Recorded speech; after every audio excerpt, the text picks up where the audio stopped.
What's up, everybody? Hope you're doing well today on this fine, sunny Wednesday here in the Midwest. Today's going to be another t-shirt day. As I mentioned in one of my previous videos, I found a big-ass fucking tote of t-shirts. So we'll talk about those first. I got the new Gatecreeper in the mail. So far, it's a banger, as the kids say these days. The first side, there's 1, 2, 3, 4, 5, 7 songs of your typical Gatecreeper. I think they call it the fast side, if I remember right. Inside here, some lyrics on that side. And then the other side is the slow side, which is one song. It's their first, in my estimation, I believe, their first attempt at kind of a slow doom track. I don't really buy Gatecreeper for slow music. I buy it for music that makes me want to jump around my office and try to punch the ceiling, and put some holes in the drywall.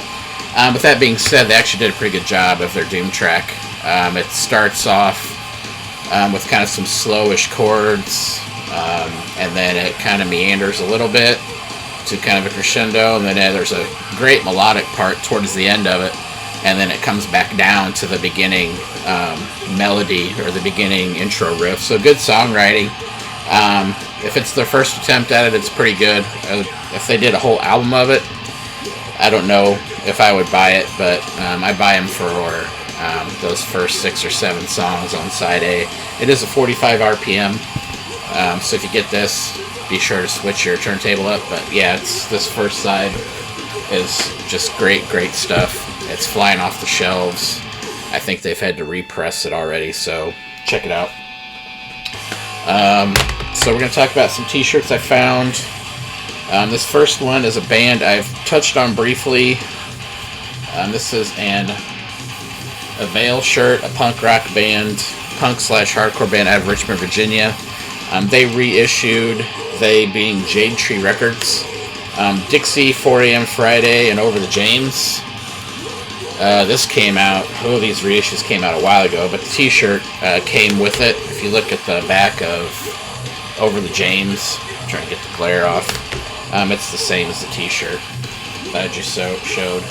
Over the James is just a classic album. I need to get off my ass and do a Desert Island album on that. But if you put all the releases together in order like you're supposed to, and I've seen other places do this, you see the popular Dixie logo there from this album, and then on the back side at the bottom you see the Over the James bird down there. So Veil, great band, can't say enough about them. And this looks like a Veil shirt. It's actually a picture of their tour van, and their license plate used to say Vanarchy on it. That's the actual license plate. It's kind of funny. Bought that at one of their shows, 15 some odd years ago. This is an old Misfits shirt I've had for obviously ages. There's the armpit. You can see my fucking face. It's got the Crimson Ghost. This actually used to, I think, glow in the dark at one time. I wore the shit out of this shirt. You can see there's holes in the bottom. It doesn't fit anymore, but the Misfits are great. I wore this shirt with pride, non-stop, for years and years and years. It's probably a shirt you've seen many people wear in various band photos and whatnot. But great band. This one is my goodness, I don't know what happened to this shirt. This is GG Allin shirt. This is Suicide Tour 1990. This has paint stains on it. This shirt got to a point where it was so beat up and dirty. And GG would have it no other way, right? I mean, there's just paint. I don't know what's happening up here by the collar, all the black stuff. GG Allin, I've talked about him a little bit. I won't say too much about it, but I did not see him on tour, unfortunately. I don't remember where I got this shirt, but it's 30 years old, so pretty cool. Next up, what is this? Okay, looks like we got a couple Baroness shirts. I saw these guys play a couple times, a couple intimate shows, which was really cool. After this, I think I saw them post Tour Accident in Europe. I think they were in, where they all got pretty fucked up. John Baisley wasn't sure if he would ever play guitar again. I mean, his arms were fucked up and went through years. I think still goes through therapy. I think it still has to wear something on his arm to play. But they're out of Savannah, Georgia. Great, just rock and roll. I'd say they start out more not death metal. They had those rough vocals though, and more weird time signatures and songs not as accessible as they are today. They've kind of morphed into a psychedelic / rock and roll band, I would say, a lot more melodic than they ever were before. I still like most of their stuff. The Purple album was so-so, but I like Red, I like Blue, and Yellow and Green. That was a double album. Huge fan of all of those. This next one, I don't even know who this is. Full Blown Chaos. I saw these guys live. I think they opened for Hatebreed. I don't know why I got this shirt, because I don't remember being blown away by Full Blown Chaos. But nonetheless, I got the shirt. They were a hardcore type band, as you can imagine, opening for Hatebreed. I don't remember anything spectacular about the show or anything. I may have got this for free now that I think about it, but I'll link below. You guys can check them out. They didn't get a lot of notoriety like Hatebreed and some of the other bands that came out of that 90s / 2000s hardcore-ish metal craze that happened, but I think Terror and Hatebreed probably got the most love out of that. As you can hear, side A is already over. I don't know how long I've been recording here. 7 minutes?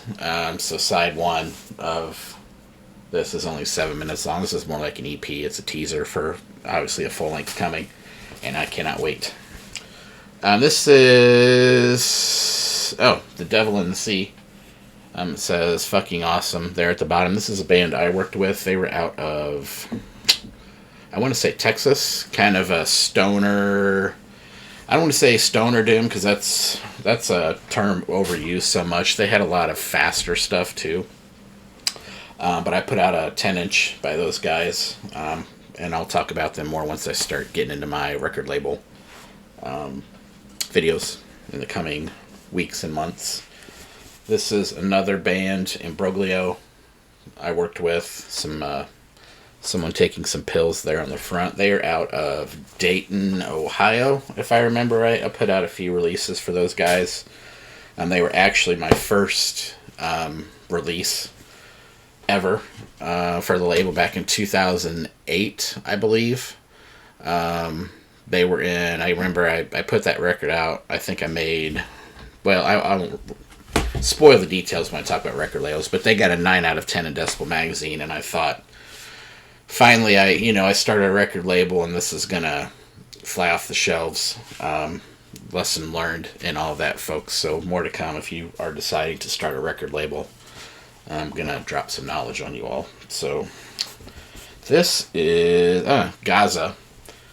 These guys, I saw them play in Indiana, and it was the first time I've ever seen a band have a pit. A pit on the stage while they were playing, and someone crowd surfing in the pit on the stage. And if I remember right, they were crowd surfing on the pit on the stage and jumped off of that crowd into the actual crowd of the show. They put on very slow, heavy, kind of mathy riffs. They had a Me Too issue, I believe, before it was a thing. I think the lead singer was accused, and he may have been found guilty. I don't know if it was just harassment or what, but they broke up. And I believe Gaza became Cult Leader. Was that the name?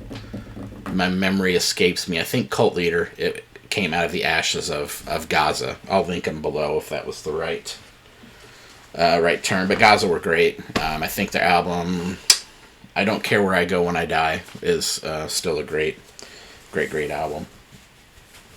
This is Super Suckers t-shirt. La Mano Carnuda.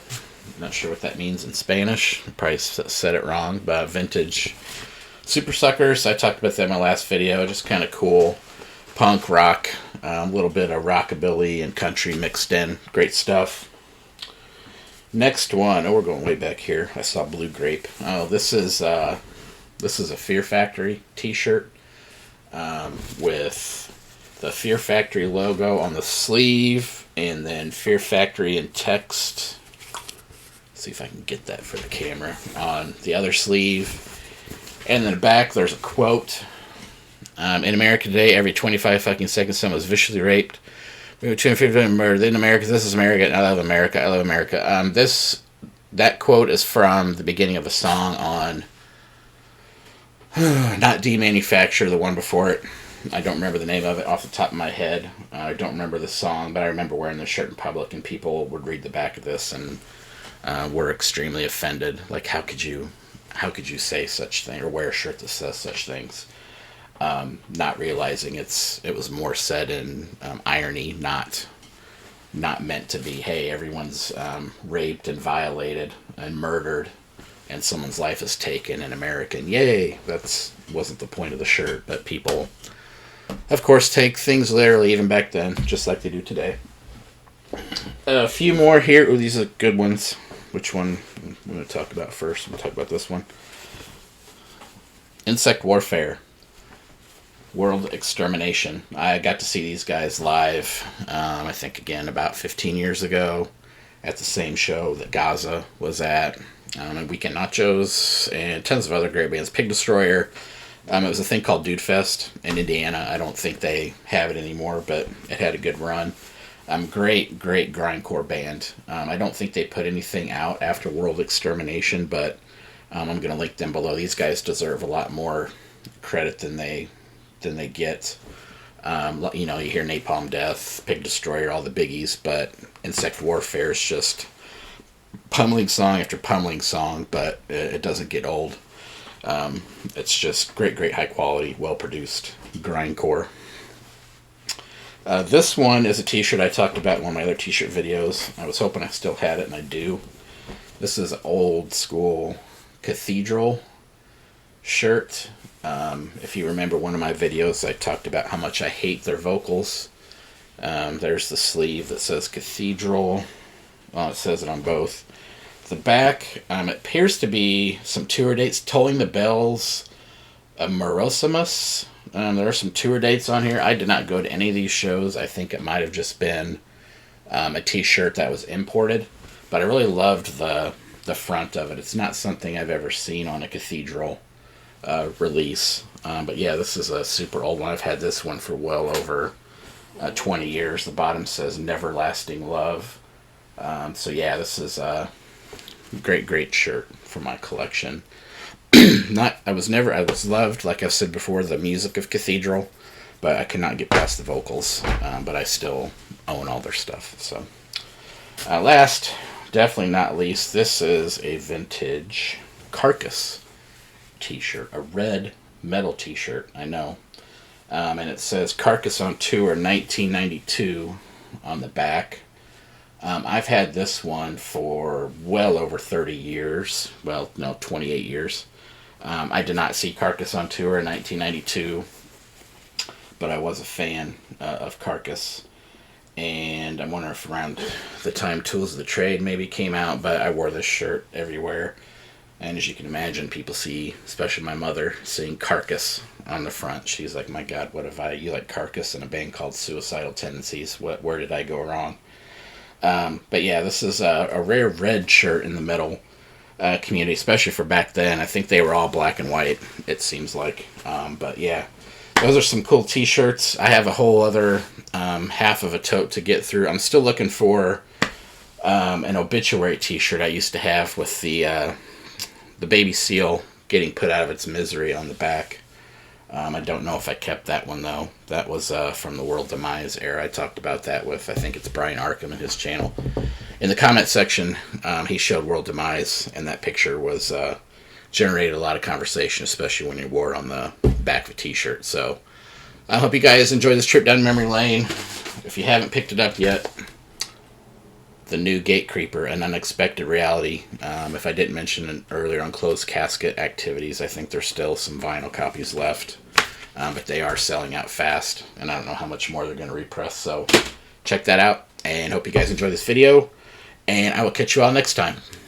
Later.